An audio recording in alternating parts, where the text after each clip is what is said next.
Hey, it's me. Welcome to another episode of the Paul Leslie Hour. And on this episode, we're joined by a composer, producer. Jordan Critz is based in Nashville. His work has been featured on numerous recordings, as well as in films and on television, including Disney, National Geographic, CBS, PBS, ABC, NBC, ESPN, Lifetime, and more. Thank you so much for coming on the program. Thank you for having me. It's our pleasure. I think most stories are best from the beginning. Where are you from originally?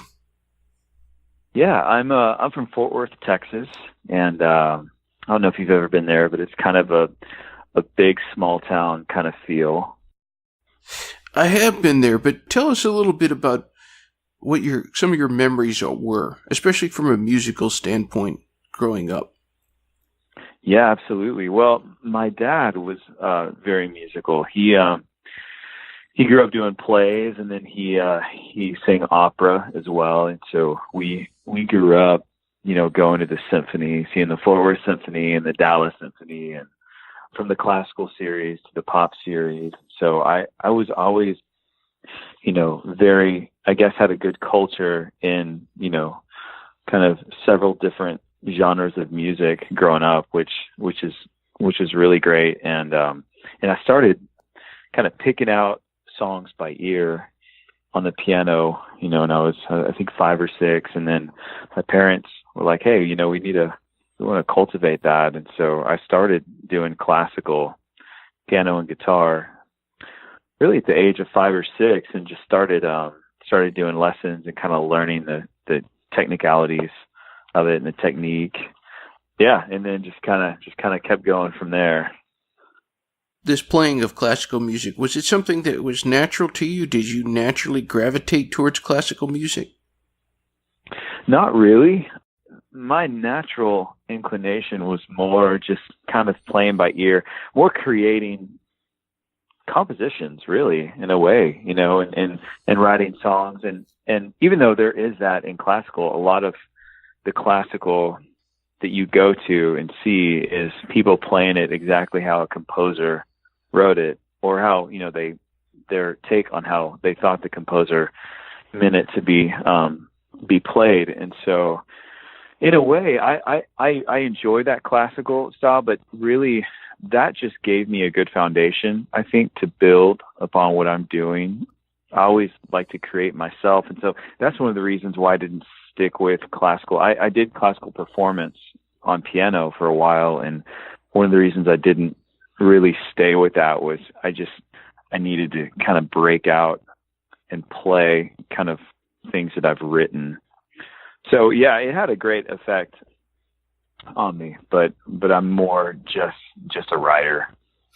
So even from a very young age, you were drawn to create your own melodies. Mm-hmm. Yeah. How did your piano teachers feel about that? Well, it's pretty funny. Since I played by ear growing up, it took me a long time to learn how to read music. And so my piano teachers would be working with me, and they would say, okay, now play this piece and read it. And I would ask them to play it for me first to see how it went. And then I would literally just fake them out. So I would just play what I heard and kind of act like I hope this is the time you turn the page. And so one of my teachers eventually caught me on that. I was like, you're not reading, are you? I was like, no, I'm not reading at all. So it's pretty funny. But yeah, I had good teachers that would teach me, the basics and the theory and the technical side, but also they really enjoyed and pushed me to write my own music and create, which I think would be, which is really good. I think that can also be stifled sometimes, but I was definitely fortunate to not have that. Who would you say are the musicians, the bands, the artists that have had the biggest influence on you? Oh, man. So many. I would say, early on, anywhere from, Sting, The Police, U2, Bruce Springsteen, I really enjoy on a more like classical side. I really love, Mozart and Debussy and some of that kind of romantic period era, kind of where Debussy was, and all the way up to, I listen to so many different types of music. I loved oldies stuff and Beach Boys and kind of that surf rock, and then up into the 90s, which 90s alternative and rock was a really great time as well. Yeah, there's so many artists from just such a broad genre. This might be a difficult question, but who would you say is most like Jordan Critz? Who would you compare yourself to? Like a band or a composer, or what do you mean? Anything that someone would listen to, would you say, okay, it's kind of like this? Well, that's a good question. I think as a goal in a composer is to always just kind of, have your own sound. But, like all of us, I think our sound is always a conglomeration of our influences. So on a composing side, it really just depends on the film as well. A lot of my stuff I've done for, Disney or National Geographic has been a mixture of some strings with some like world influences. And then, there's some people say some of my stuff sounds like, Thomas Newman or some of those really great film composers. Yeah, I don't know. I think it's really just so many different styles kind of that influenced me. I kind of just try to write what feels right and never really kind of try to write into a certain style in a way, as long as the music just fits, what's going on. Tell me about the decision that you made to go to Nashville. Was it an easy decision? Was it something that made you nervous? Yeah, I think it definitely was was a pretty big, step into the unknown, step of faith. I think though, I've been working up here for years on and off. I'm, originally from Texas, and yeah, to uproot everything is always, you really just have to you're kind of jumping off. But I think anything worthwhile takes that. It takes a little bit of jumping out of your comfort zone. But, I knew it was a place where there were so many, great artists and writers, and there's just such a great community that's creative. And even when I was in Texas, there are some great creatives there, but it wasn't like this big community aspect. And so I was really excited. The collaboration has been one of the greatest things in Nashville. So. When you came out to Nashville, how did you get yourself established? Well, I'd really just been, I'd done a lot of establishing when I was in Texas. I do producing also, as well as composing, and I'd, written for a lot of things and produced a few bands that, got some major deals. And so I'd been doing that. But I think as far as just establishment, I've never really promoted. I've just kind of gone through word of mouth. And, when I started out, doing Pro Tools, I, got a rig when I was 17 and started shadowing guys that I really loved, either mixing guys or producers. I would hire them and then sit with them. And so I just started doing things for free and started charging slowly, and then built up to where I am now. And so, yeah, I think in a way we're always trying to, I guess, establish ourselves, and who we are and our art. But yeah, I didn't really do any promotion, just as many records as I could, the best way I could, and then just kind of left it up to word of mouth. If you could go back and tell yourself anything, the version of yourself that came to Nashville when you were first arriving, what advice would you have given yourself? That's a good question. I think I probably wouldn't, because I think the journey of what I learned, has been such an integral part of my life. But for me or anyone, I would say to try not to do everything yourself. Find the best. Find what you love to do first.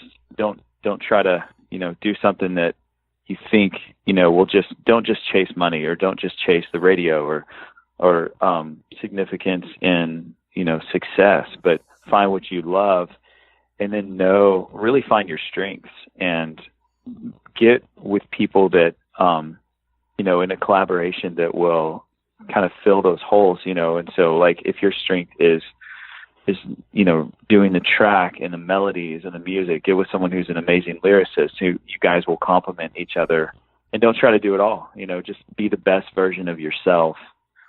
That's probably the biggest thing for me, and pursue what you love, and, write songs that you would stand behind, for your lifetime.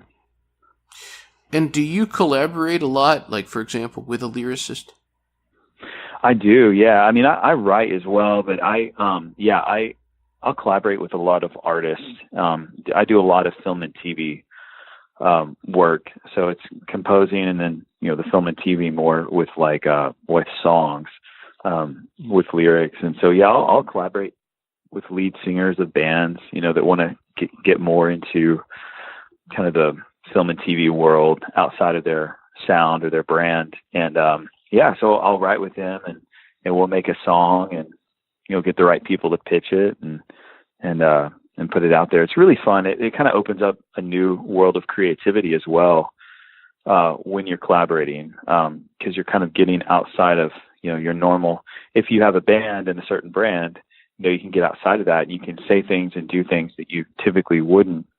So that's a really fun part about it. So I collaborate, probably once a week with an artist and do a song.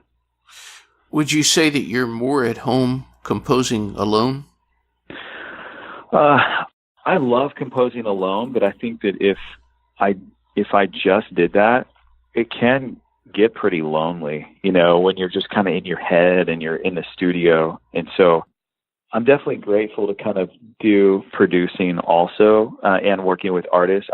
For me, the blend of that is the best.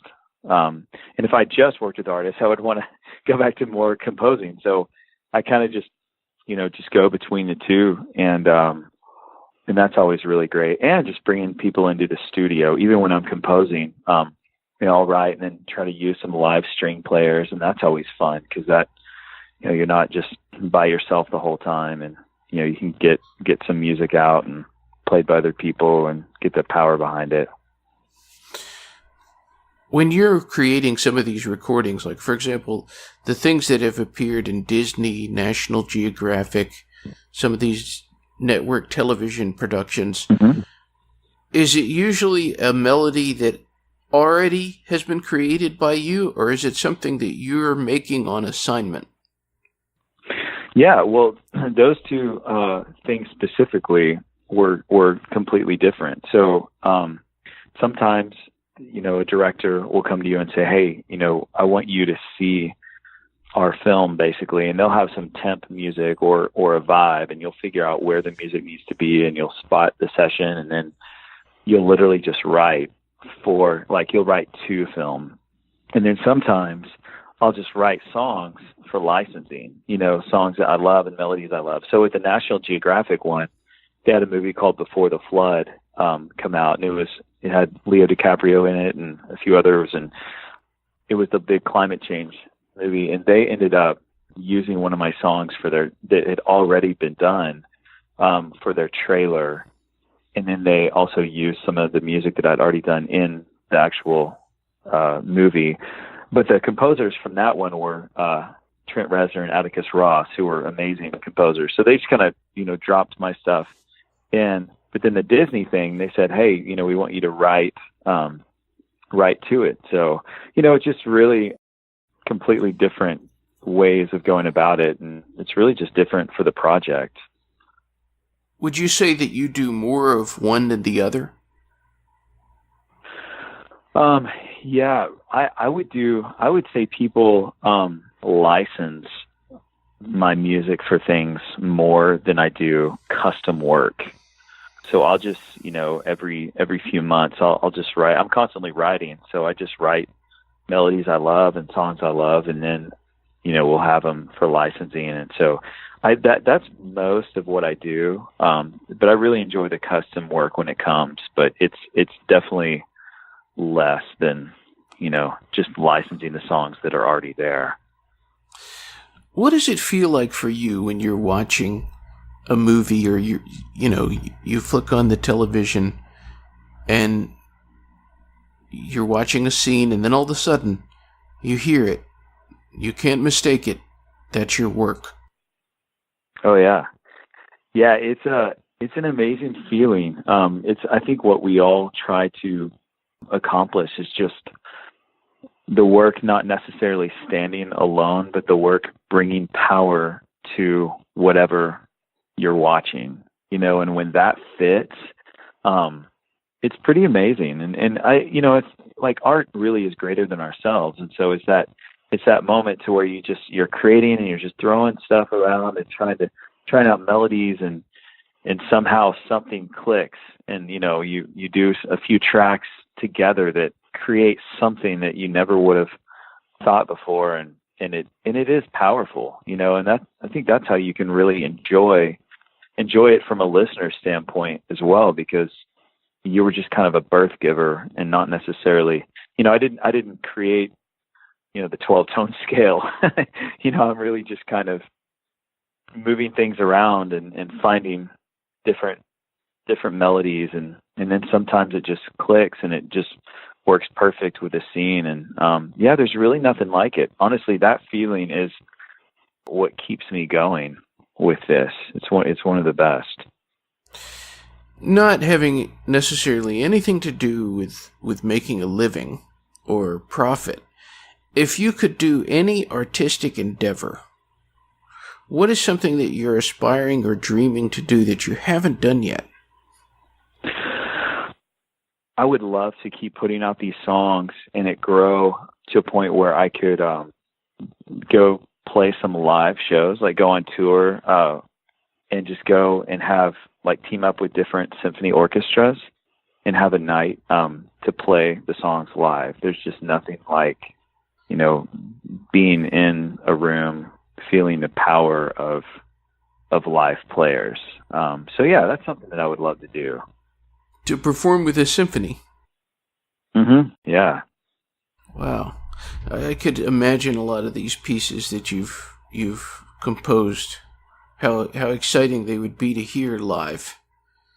Oh, definitely. Well, what is on the horizon with Jordan Critz? What are you working on lately? I'm working on some more composing work, more licensing work, and I'm releasing every month a new song on, Spotify, Apple Music, Amazon, all the outlets. Doing that, and then just I team up with several different artists, like I'd mentioned, and I've got about 5 different projects coming out in the next few months. So a lot. Just trying to just create, what's inspiring and hope other people enjoy it as well. How important is it for an artist today to be on these different platforms like Spotify, Pandora, SoundCloud? Yeah, I think it's very important. There's different philosophies on how different people do their business with those, but I think to just be able to have outlets for your music and have people all around the world be able to have access to it, I think that's incredibly important. And it's something that we haven't been able to have really until recently. And so technology has been amazing in that way. We just have to navigate it and figure out how it makes sense for everyone. But I mean, just to have I have a lot of people from all around the world message me that are listening to the music, and I mean it's amazing. So I would say I would always get that stuff out there for people to listen to. What is the best thing about being Jordan Critz? That's an interesting question. Honestly, I'm grateful to be able to do this. I mean, the music is a hard thing to do full time, and I've just been working a long time and just found a niche. And honestly, it's just amazing to be able to wake up every morning and have a melody and be able to have a job where I can go, just go, search that melody and put it down and record it every day. I mean, that's the greatest thing. If anyone wants information on your work or to listen to it, they can go to jordancritz.com. That's spelled Critz. Thank you very much for spending time with us. Thank you, Paul. I want to give you the stage now. For anyone who's listening in, wherever they might be hearing, what would you say to them? Totally open-ended. Yeah. I think on a creative place, I would say the biggest thing that I've found, in doing this is just pursue what makes you happy, pursue what gives you joy in your art. Like I mentioned a little bit before, but there's this feeling that, we think that, oh man, if I just get a hit song, or if I just get a bigger placement, then that'll make me, that'll give me happiness. But, I've tasted those things and they don't. And I think the greatest thing to do is just find out what you're gifted in and pursue, art, and pursue what you love and what feels great, and not pursue what you think you should be doing, or pursue necessarily just financial gain, or, success in that way. Those things are good and they come and go, but yeah, just do what you love. Well spoken. Well, thank you again. Until next time. All right. Thank you. I appreciate you. All right.